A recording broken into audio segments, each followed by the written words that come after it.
Hay desapariciones que parecen tragadas por la tierra, y hay otras que parecen devoradas por el mar. La de Aram Concepción Afonso pertenece, en Quiet Men, a la segunda categoría. Un joven de 20 años que salió de casa en plena celebración del Carnaval de La Palma, y jamás volvió aún sin despedida. Sin explicación, sin un rastro claro que permita reconstruir con certeza sus últimos pasos. Solo señales fragmentadas, dispersas como piezas de un rompecabezas incompleto, que apuntan insistentemente hacia un mismo lugar en la costa. Si te interesan los casos reales que dejan más preguntas que respuestas, suscríbete, porque lo que estás a punto de escuchar cambia completamente la perspectiva de esta historia. El 16 de febrero de 2026, Santa Cruz de la Palma estaba sumergida en una de sus celebraciones más emblemáticas a los indianos. Las calles teñidas de blanco, el aire cargado de polvo de talco, la música resonando entre fachadas coloniales, miles de personas celebrando el lunes de carnaval. Era un escenario de euforia colectiva, de ruido constante, de estímulos visuales y sonoros superpuestos sin descanso. En medio de ese ambiente vibrante y caótico, Aram decidió salir de casa. Nadie imaginaba que ese gesto cotidiano se convertiría en una desaparición misteriosa, que hoy mantiene en vilo no solo a La Palma sino a toda Canarias.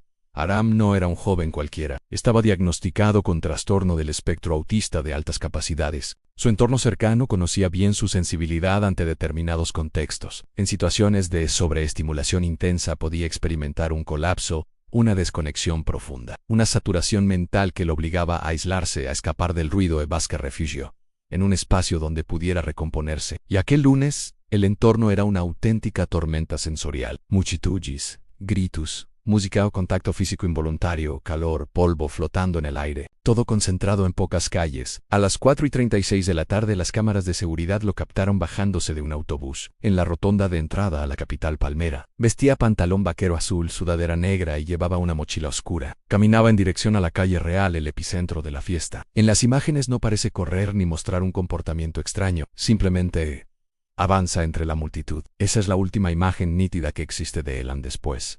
El vacío. Horas más tarde, la normalidad se quebró. A las 6 de la tarde su madre recibió una llamada que cambiaría todo. Aram estaba alterado, desorientado. Dijo que no sabía exactamente dónde se encontraba. Su voz transmitía confusión, angustia, desconexión. No era una conversación larga. La comunicación se cortó de manera abrupta. Minutos después, el teléfono dejó de emitir señal, como si hubiera sido apagado deliberadamente o inutilizado. En un punto concreto del mapa, la última geolocalización situó el dispositivo en Los Cancajos, en el municipio de Breña Baja, a aproximadamente 5 kilómetros de donde había sido visto por última vez. 5 kilómetros que ampliaron de forma drástica el escenario. La búsqueda dejó de centrarse en el casco urbano y comenzó a abarcar senderos, barrancos, zonas costeras escarpadas y el entorno cercano al aeropuerto. La palabra clave empezó a repetirse en medios y redes. Desaparición en La Palma. La Guardia Civil activó un operativo inmediato junto al 112 y numerosos voluntarios. Perros adiestrados rastreando olores entre caminos rurales, drones con cámaras térmicas sobrevolando áreas inaccesibles, patrullas terrestres inspeccionando senderos y embarcaciones, recorriendo la franja marítima. El caso reunía todos los elementos que lo convertían en urgente en un joven vulnerable.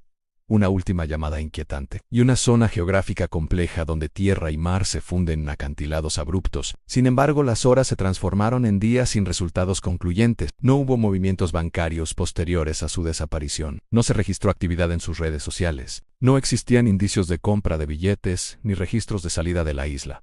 Ninguna señal digital que indicara planificación o huida voluntaria. En una era donde casi cada paso deja una huella electrónica, Aram parecía haberse desvanecido sin dejar rastro. La madre decidió hacer pública la desaparición. Explicó que su hijo podría haberse escondido para superar un episodio de sobrecarga mental. Insistió en un detalle crucial. Si alguien lo veía, no debía abordarlo bruscamente ni gritar su nombre. En un estado de colapso, podría huir o evitar el contacto, incluso si la intención fuera ayudarlo. Esa advertencia introducía un matiz diferente al caso. No se trataba de una fuga planificada ni de un conflicto previo. Podía tratarse de una reacción extrema ante un entorno desbordante. Mientras tanto, las hipótesis empezaron a multiplicarse. ¿Intentó llegar a algún lugar familiar? ¿Buscó refugio en una zona que conocía desde la infancia? ¿O caminó sin rumbo hasta alcanzar la costa sin ser plenamente consciente de la distancia recorrida? Y en ese punto, la pregunta más incómoda comenzó a tomar forma. ¿Tuvo el mar un papel decisivo? Una semana después surgió la primera pista tangible que parecía confirmar la dirección de las sospechas. En la zona de Los Cancajos, cerca de la línea costera, una vecina encontró una mochila negra muy similar a la que llevaba Aram.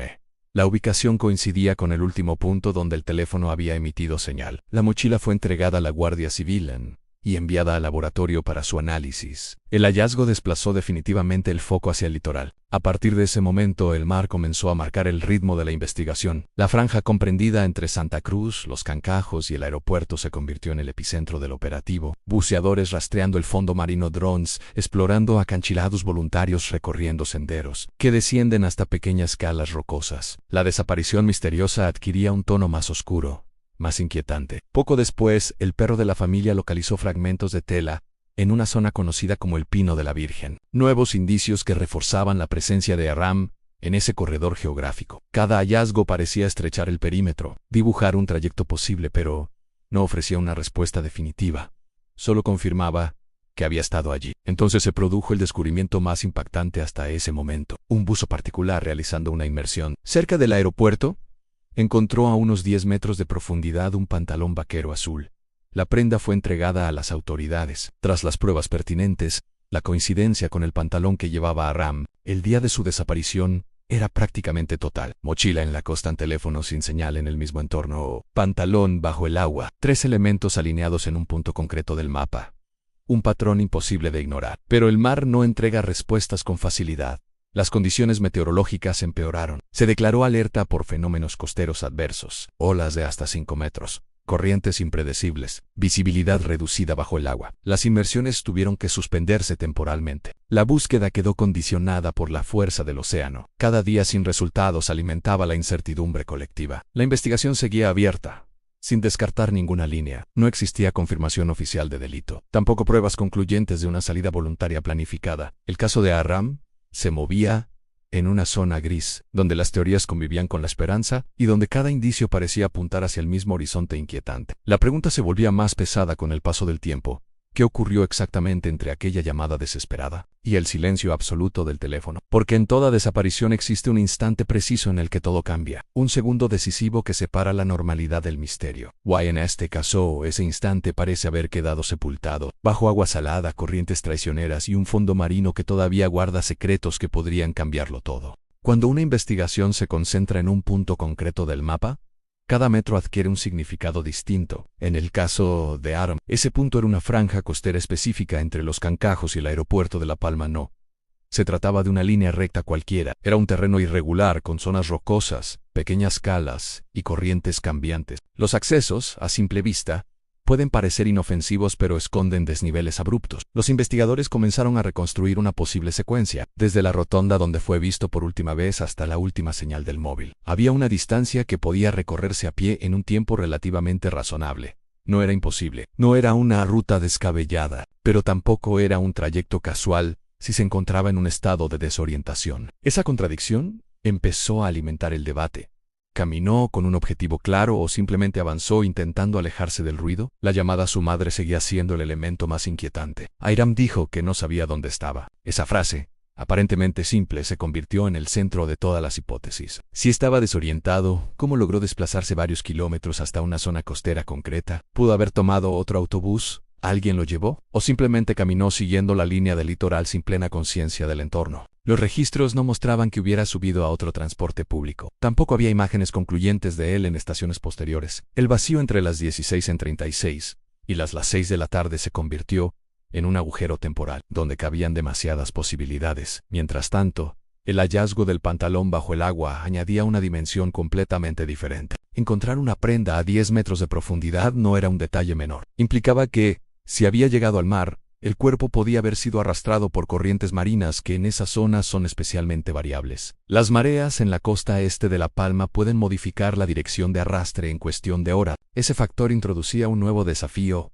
incluso delimitando el punto inicial. El radio de búsqueda submarina podía ampliarse considerablemente. Los equipos de rescate comenzaron a trabajar con mapas batimétricos y estudios de corrientes para estimar posibles trayectorias. Cada cálculo abría un abanico de escenarios. Si la caída al mar hubiera ocurrido en un punto elevado, las probabilidades de supervivencia serían mínimas. Pero si simplemente hubiera estado en la orilla, la hipótesis podría cambiar. Sin embargo, ninguna de estas suposiciones contaba con una prueba definitiva. La familia mantenía una postura clara. Aram podría haberse escondido. El conocimiento que tenían sobre sus episodios de colapso reforzaba esa posibilidad. En momentos de saturación, Podía aislarse en lugares poco accesibles, evitando el contacto incluso si escuchaba que lo llamaban. Esa característica complicaba la búsqueda terrestre. No bastaba con peinar senderos. Había que pensar como él. Entender qué tipo de espacio elegiría. Al mismo tiempo, la presión mediática crecía. Programas especializados en desapariciones sin resolver analizaban cada detalle. Las redes sociales amplificaban teorías. Algunos usuarios señalaban la posibilidad de un accidente fortuito, otros insinuaban la intervención de terceros. Cada comentario alimentaba el algoritmo y multiplicaba la visibilidad del caso, pero no aportaba respuestas concretas. Las autoridades insistían en que no existían indicios públicos de delito. No había señales de lucha ni testigos que reportaran altercado. Tampoco se había detectado ningún comportamiento sospechoso en el entorno inmediato. Sin embargo, en cualquier desaparición, la ausencia de evidencia no equivale a evidencia de ausencia. Esa frase comenzó a repetirse en análisis y debates. La meteorología seguía siendo un obstáculo. Las alertas por fenómenos costeros obligaban a suspender inmersiones durante horas críticas. El mar, con olas que superaban varios metros, no solo dificultaba la visibilidad, sino que podía haber alterado la posición de cualquier objeto sumergido. Cada jornada sin poder bucear significaba perder oportunidades valiosas en una investigación donde el tiempo es determinante.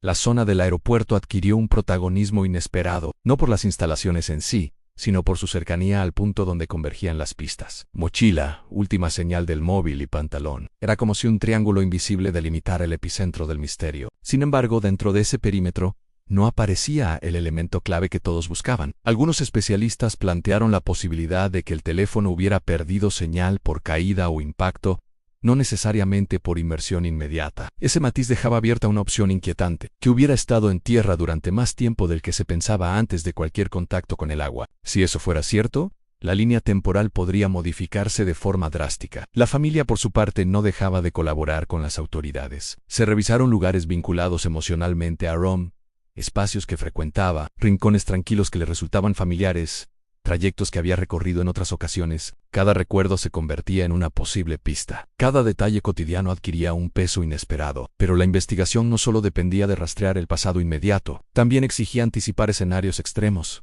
¿Y si nunca llegó al mar? ¿Y si alguien recogió la mochila y la dejó allí? ¿Y si el pantalón se desprendió en un punto diferente y fue desplazado por corrientes? Cada hipótesis abría nuevas preguntas que, lejos de simplificar el caso, lo hacían más complejo. La desaparición de Oram empezaba a convertirse en uno de esos casos que desafían la lógica lineal. Demasiadas variables, demasiados vacíos temporales, demasiadas interpretaciones posibles. Sin embargo, todas las rutas seguían apuntando a esa franja costera, donde el océano parece guardar silencio. Mientras los equipos continuaban rastreando bajo el agua, cada vez que las condiciones lo permitían, la sensación colectiva era clara: en algo crucial estaba aún oculto, una pieza faltante que podría inclinar la balanza hacia una explicación concreta. Porque en toda investigación hay un punto de inflexión, un hallazgo que cambia el rumbo, una prueba que transforma hipótesis en certezas. Y en el caso de Oram, todos sabían que ese momento aún no había llegado. Lo inquietante era no saber si estaba a metros de distancia, o si el mar ya había decidido no devolverlo jamás.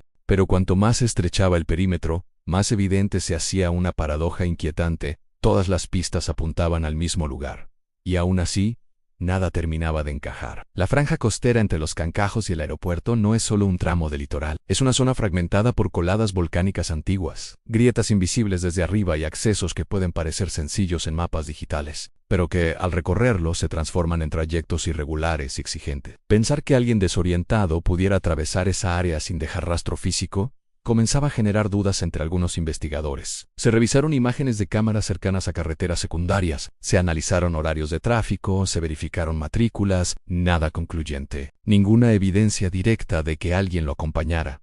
Ninguna prueba clara de interacción con terceros. Y sin embargo, el vacío temporal seguía pesando más que cualquier hallazgo material. La mochila, encontrada en las inmediaciones del acantilado, se convirtió en el objeto más simbólico del caso. No solo por lo que contenía, sino por lo que representaba. Dejar una mochila atrás puede interpretarse de muchas maneras.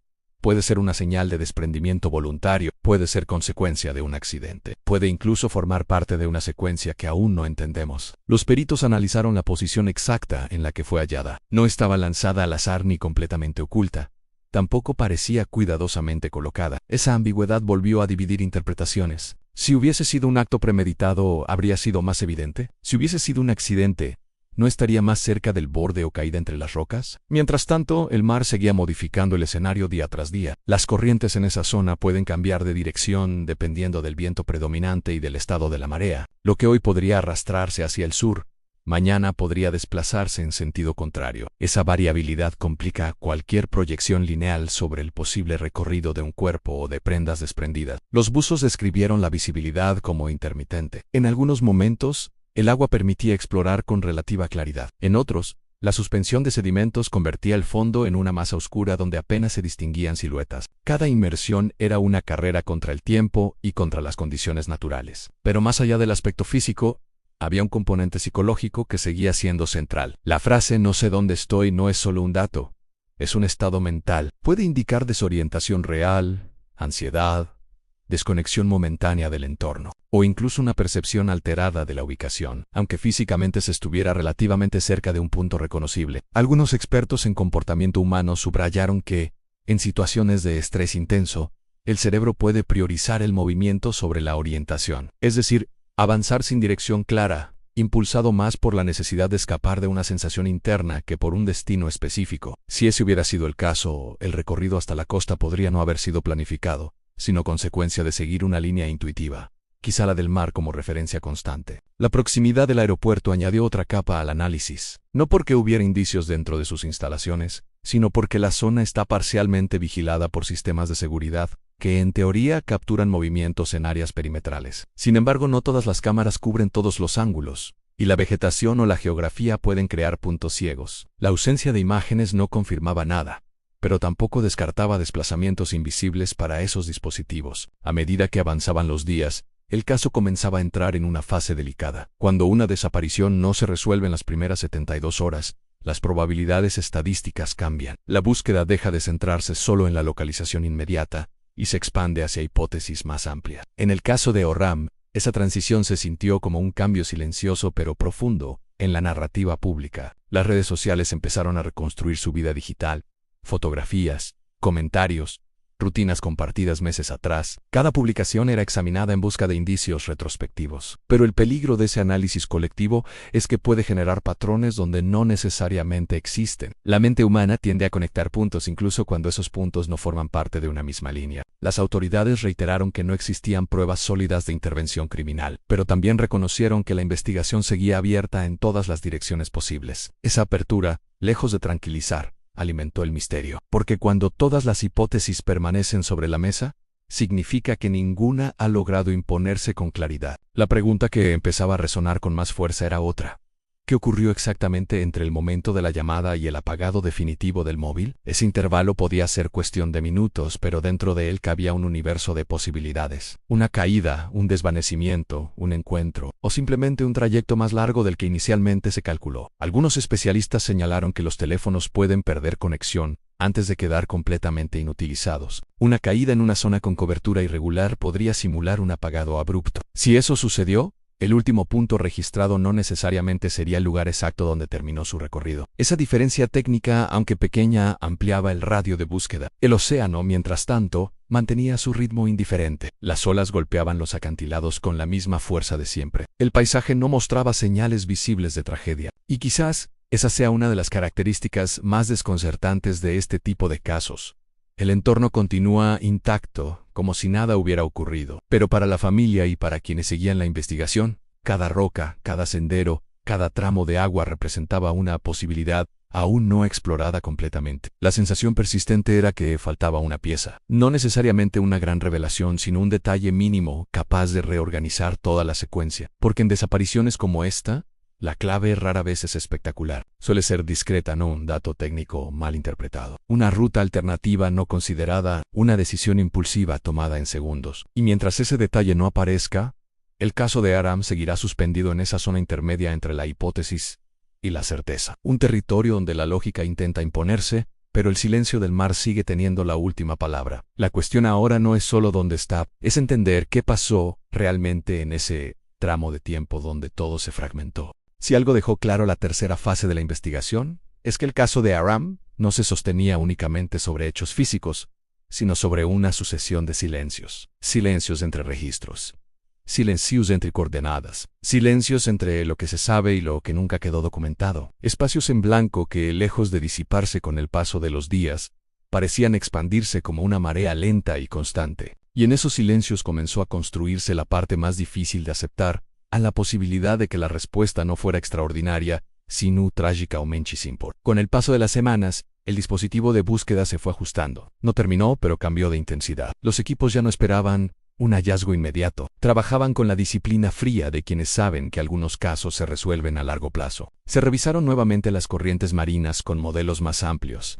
Se ampliaron los radios hipotéticos de arrastre. Se reexaminaron puntos del litoral improbables. Expertos en oceanografía consultados. Datos meteorológicos históricos cruzados. Se analizaron patrones de mareas. Cada simulación volvía al mismo escenario, la franja costera cercana al aeropuerto. Esa coincidencia geográfica no probaba nada, pero reforzaba la idea de que la secuencia física tenía coherencia interna, como si todas las líneas invisibles del caso convergieran allí. En ese tramo de roca volcánica, oscura golpeada por el Atlántico, entonces, apareció una reflexión incómoda. Si Aram caminó desorientado hacia el mar, no hubo necesariamente un momento dramático. No hubo gritos registrados.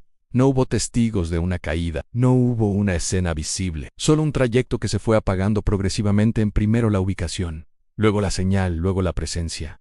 Un descenso gradual hacia la ausencia. La ausencia de violencia externa seguía siendo un elemento central. No había indicios claros de intervención externa, aunque la intervención de terceros nunca puede descartarse sin evidencia concluyente. Cada día que pasaba sin pruebas de esa línea, debilitaba esa hipótesis frente a las demás. La investigación tendía hacia explicaciones basadas en factores naturales y humanos combinados, no en conspiraciones ocultas. Pero lo que hace que este caso continúe generando inquietud no es solo lo que ocurrió, sino cómo ocurrió. La sensación de fragilidad, la facilidad con la que una rutina puede fracturarse, una persona puede desaparecer en cuestión de minutos. Puede bastar un paso mal calculado en una zona de roca volcánica húmeda. Puede bastar un resbalón en un sendero estrecho. Puede bastar la combinación de agotamiento físico y confusión mental. Y en un entorno donde el mar golpea con fuerza contra paredes verticales, el margen de supervivencia se reduce drásticamente. No hay segundas oportunidades cuando la naturaleza impone sus reglas. Sin embargo, incluso aceptando esa posibilidad, queda la pregunta emocional que nunca desaparece.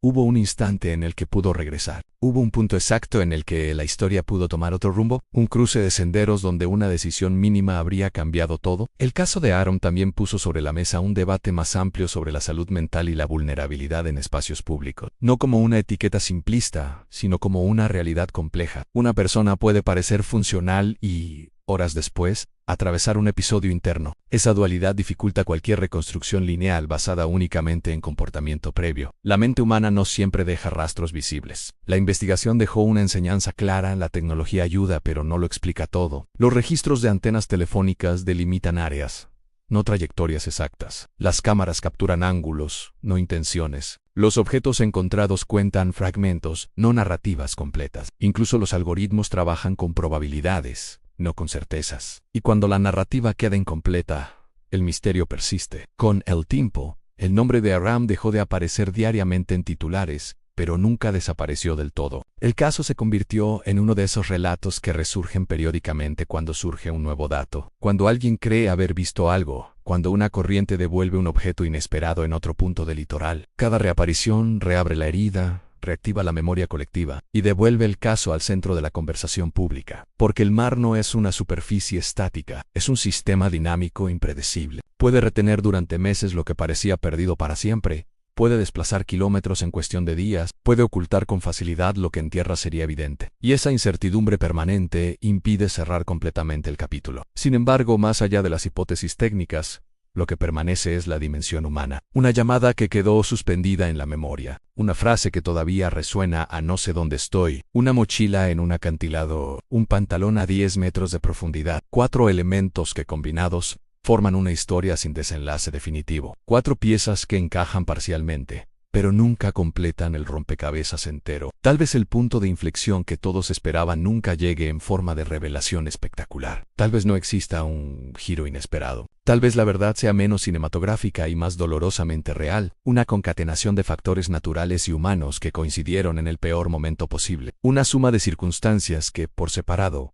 no habrían sido fatales, pero juntas crearon una tormenta perfecta. Pero mientras no exista una confirmación absoluta, el caso seguirá habitando ese espacio intermedio donde conviven la lógica y la duda, ese territorio incómodo donde ninguna teoría logra imponerse del todo, y ninguna puede descartarse por completo. Y ahí es donde el misterio se transforma. Ya no es solo la pregunta de qué ocurrió físicamente, es la reflexión sobre lo frágil que puede ser la línea entre estar y no estar, sobre cómo un trayecto cotidiano puede convertirse en un enigma nacional, sobre cómo la tecnología, la geografía y la psicología pueden entrelazarse hasta crear una desaparición que parece desafiar toda explicación sencilla. El mar frente a los Cancajos continúa golpeando las rocas negras. El aeropuerto sigue operando con normalidad. Los senderos costeros siguen siendo transitados por caminantes que desconocen los detalles. El paisaje no conserva marcas visibles de lo ocurrido. No hay placas.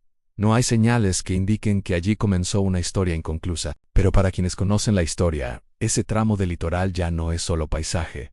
Es un punto suspendido en el tiempo, un escenario donde cada ola parece traer una pregunta sin respuesta, un lugar donde algo cambió. Y quizá el verdadero cierre no dependa únicamente de un hallazgo físico, sino de aceptar que algunas historias no concluyen con respuestas absolutas, concluyen con memoria, con búsqueda persistente, con la determinación de no dejar que el silencio lo cubra todo. Porque mientras exista la pregunta, existe también la posibilidad. Y mientras exista la posibilidad, el nombre de Aram no será solo parte de un expediente archivado, será parte de un recordatorio de lo vulnerable que puede ser un instante, de lo rápido que puede desaparecer una señal, de lo fácil que es dar por sentada la estabilidad del presente. Y si quieres seguir explorando los misterios reales, las desapariciones sin resolver, y los enigmas que otros prefieren no cuestionar, suscríbete y activa la campana, porque el próximo caso podría ser aún más inquietante.